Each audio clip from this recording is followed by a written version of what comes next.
Numbers chapter 33. Ang paglalakbay ng Israel papuntang Moab. Ito ang mga lugar kung saan nag-camp ang mga Israelites after nilang umalis sa Egypt, ayon sa kani-kanilang grupo sa pangunguna ni Moses at Aaron. Ayon sa utos ni Lord, sinulat ni Moses ang mga lugar na tinigilan nila para mag-camp. Umalis ang mga Israelites sa Rameses noong 15th day ng first month, nung araw after ng unang Passover. Buo ang loob ng mga Israelites nung umalis at sa harapan pa mismo ng mga Egyptians. Nililibing noon ng mga Egyptians ang mga panganay nila na pinatay ni Lord. Kahit ang mga Diyos nila ay pinarusahan din ni Lord noon. Mula sa Rameses, nag-camp ang mga Israelites sa Succoth. Tapos, naglakbay sila papuntang Etham sa may gilid ng desert at doon naman nag-camp. Umalis sila ng Etham at bumalik sa Pi-hahirot tapat ng Baal Zepon at nag-camp sila malapit sa Migdol. Umalis sila ng Pi-hahirot at tumawid sila ng dagat papuntang desert. Tapos, 3 araw silang naglakbay sa desert ng Shur, saka nag-camp sa Mara. Mula doon, pumunta sila sa Elim at nag-camp dito. Sa Elim ay may 12 na bukal at 70 na palm trees. Umalis ang mga Israelites sa Elim at nag-camp sa tabi ng Red Sea. Pag-alis nila sa Red Sea, nag-camp sila sa desert ng Sin. Pag-alis nila sa desert ng Sin, nag-camp naman sila sa Dopka. Mula sa Dopka, tumuloy sila at nag-camp sa Alush. Mula sa Alush, nag-camp sila sa Repidim, kung saan walang tubig na maiinom. Mula sa Repidim, papuntang Mount Hor, dumaan sila at nag-camp sa mga lugar na ito, sa desert ng Sinai, Kibroth, Hataba, Hazeroth, Ritma, Rimon Peres, Libna, Riza, Ketelata, Mount Sheper, Harada, Makilot, Tahat, Tera, Mitka, Hashmona, Moseroth, Ben-Jaakan, Hor Hagidgad, Jotbata, Abrona, Ezyon-Eber, sa desert ng Zin na tinatawag ding Kadesh. Saka sila doon dumating sa Mount Hor na nasa boundary ng lupain ng Edom. Habang nasa paanan ng Mount Hor ang mga Israelites, inutusan ni Lord si Aaron na priest na umakyat sa bundok at doon siya namatay. Nangyari ito nung unang araw ng 5th month nung 40th year after umalis ng mga Israelites sa Egypt. Si Aaron ay 123 years old nung namatay sa Mount Hor. Nung time na yon, nabalitaan ni King Arad na isang Canaanite na nakatira sa Negev sa lupain ng Canaan ang pagdating ng mga Israelites. Mula naman sa Mount Hor hanggang sa kapatagan ng Moab, tumaan at nag-camp ang mga Israelites sa mga lugar na ito: Zalmona, Punon, Oboth, sa mga guho ng Abarim sa teritoryo ng Moab, Dibon-Gad, Almon, Diblataim sa mga bundok ng Abarim, malapit sa Mount Nebo at sa mga kapatagan ng Moab sa kabila ng Jordan River, tapat ng Jericho, sa pagitan ng Beth Jeshimot at Acacia Valley. Ang utos ni Lord na sakupin ang Kanaan. Habang nagka-camp ang mga Israelites sa kapatagan ng Moab sa kabila ng Jordan River, tapat ng Jericho, sinabi ni Lord kay Moses, "Sabihin mo ito sa mga Israelites: pagkatawid nyo sa Jordan River papuntang Kanaan, palayasin nyo ang lahat ng mga nakatira doon. Sirain nyo lahat ng mga Diyos-Diyosan nila na gawa sa bato at metal. Gibain nyo din ang mga sambahan sa matataas na lugar. Sakupin nyo ang mga lupain yon at tumira kayo doon dahil binigay ko ito sa inyo. Hatiin nyo ang lupain sa kada tribe at mga angkan gamit ang palabunutan. Sa malaking angkan, malaking parte ang ibigay nyo, at sa maliit naman, yung maliit na parte. Depende sa tribe na makakabunot, sa kanya mapupunta yung lupain. Pero pag hindi nyo pinalayas ang mga nakatira doon, magiging puwing sila sa mga mata nyo, tinik sa mga buhay nyo, at guguluhin nila kayo. At pag nangyari yon, tatanggapin nyo rin yung parusa na para sa kanila. Numbers chapter 34. Ang teritoryo ng Kanaan. Sinabi ni Lord kay Moses, sabihin mo sa mga Israelites, pagpasok nyo sa lupain ng Kanaan na ibibigay ko, ito ang mga boundary ng lupain nyo. Sa south, ang boundary ay ang desert ng Zin na tapat ng Edom mula sa dulo ng Dead Sea sa bandang east. Tapos papunta itong south ng Akrabim Pass hanggang sa Zin at hanggang sa dulo ng Kadesh Barnea. Tapos magpapatuloy ito hanggang Hazar Adar at sa Azmon. Tapos sa tuyong batis ng Egypt hanggang Mediterranean Sea. Ang Mediterranean Sea naman ang magiging boundary sa west.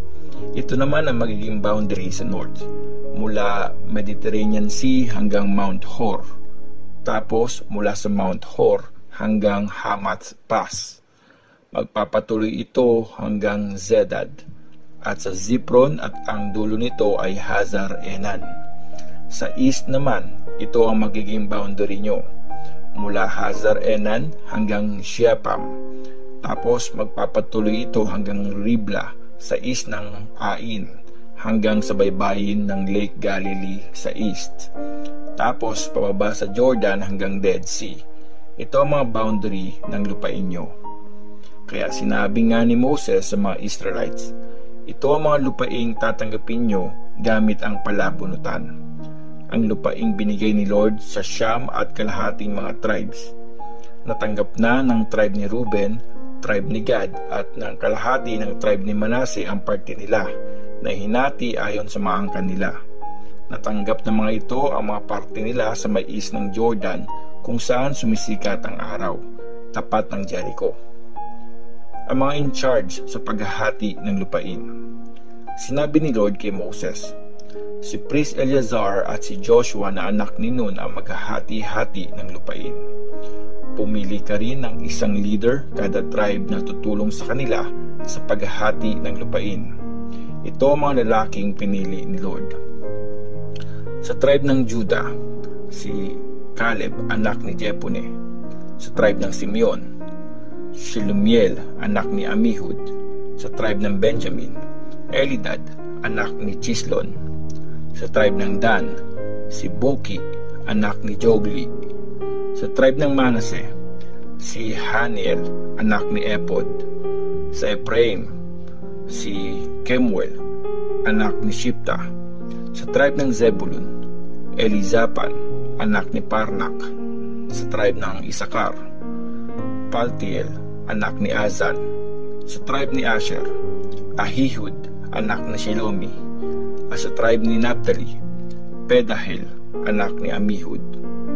Ito ang mga leaders na inassign at intusan ni Lord na maghahati-hati ng lupain ng Kanaan sa mga Israelites. Numbers chapter 35. Ang mga city para sa mga Levites. Kinausap ni Lord si Moses nung nasa kapatagan sila ng Moab, sa Jordan, sa tapat ng Jericho.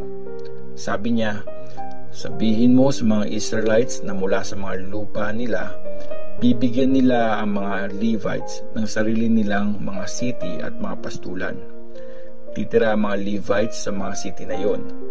Tapos, ang mga pastulan ay para sa mga baka nila at sa lahat ng mga alaga nilang hayop.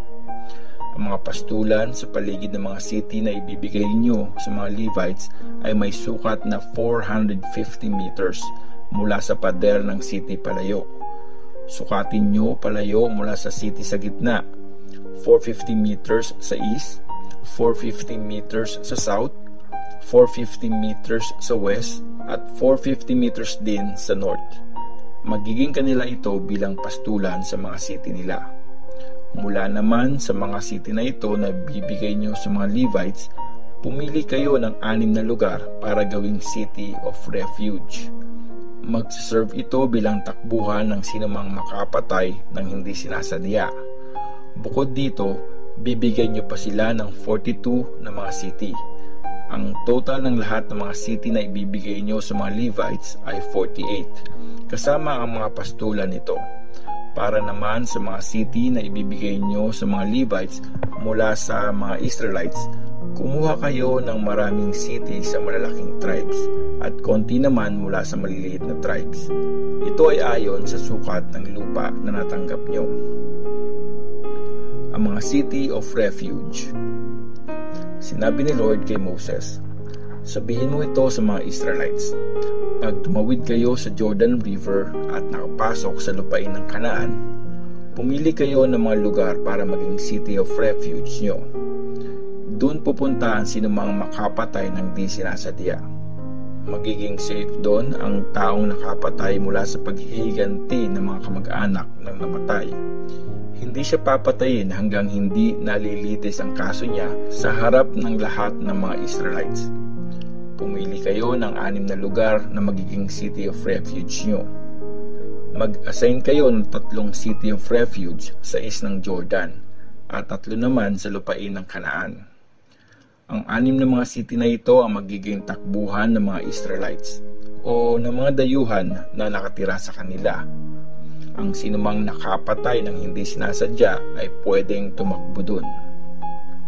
Pero ang sinumang pumatay ng kapwa gamit ang armas na gawa sa bakal, bato o kahoy ay guilty sa pagpatay at dapat ding patayin. Ang pinakamalapit na kamag-anak lang ng pinatay ang dapat pumatay doon sa nakapatay pag nagkita sila.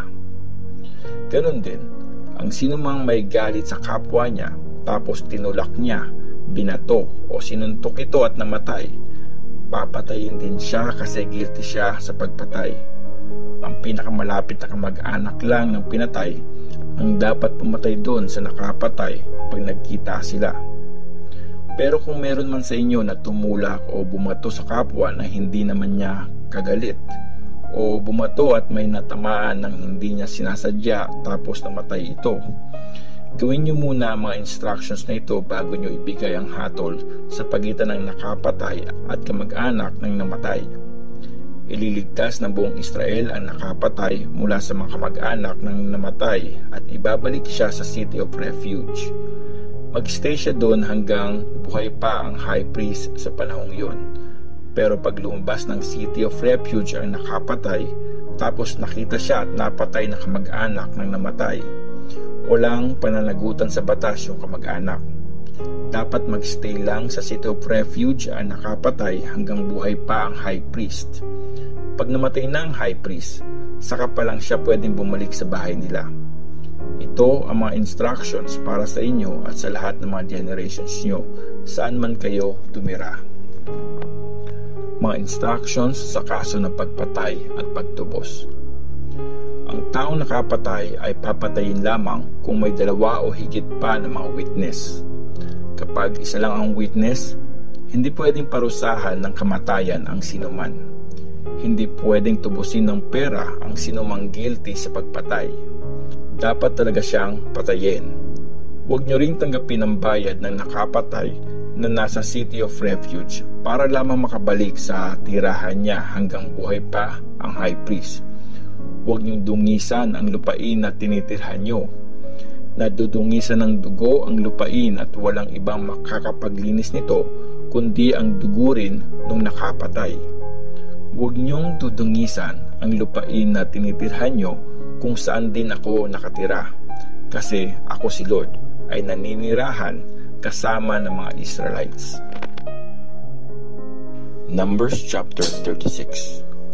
Mga instructions sa pagpapanatili ng parte ng lupain. Isang araw, lumapit kay Moses at sa mga leaders ng bawat pamilya ang angkan ni Gilead na anak ni Makir at apo ni Manasseh na anak ni Joseph. Sinabi nila, Sir, inutos sa inyo ni Lord na mapupunta sa amin ang parte namin sa lupain gamit ang palabunutan.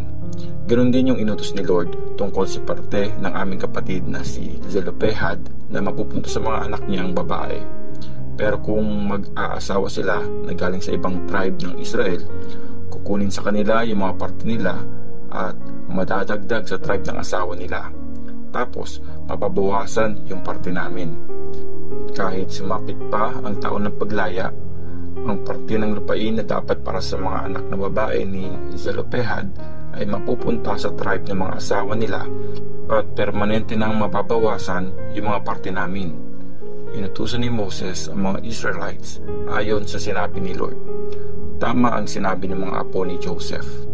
Ito yung utos ni Lord tungkol sa mga anak na babae ni Zelophehad. Malaya silang mag-asawa ng mga gusto nila, basta mga katribe lang ng tatay nila. Ang natanggap na parte ng lupain ng bawat tribe ay hindi pwedeng ipasa sa ibang tribe kasi dapat sa kanila lang yung parte nila. Ang bawat anak na babae na mula sa anumang tribe ng Israel na may minanang lupa ay dapat mag-asawa ng katribe lang ng tatay niya para hindi malipat sa ibang tribe ang parte ng kanilang mga ancestors. Hindi pwedeng ilipat sa ibang tribe ang parte ng lupain ng isang tribe. Papanatilihin ng bawat tribe ang mga parte nila. Sumunod nga ang mga anak ng babae ni Zelophehad ayon sa utos ni Lord kay Moses. Nag-asawa ang mga babaeng anak ni Zelophehad na sina Mala, Tirza, Hogla, Milka at Noah na mga pinsan nila. Nag-asawa sila mula sa mga angkan na galing sa tribe ni Manasseh na anak ni Joseph. Nanatili sa tribe ng tatay nila ang kanilang parte. Ito ang mga utos at instructions na binigay ni Lord sa mga Israelites na pinasabi niya kay Moses doon sa kapatagan ng Moab sa tabi ng Jordan, tapat ng Jericho.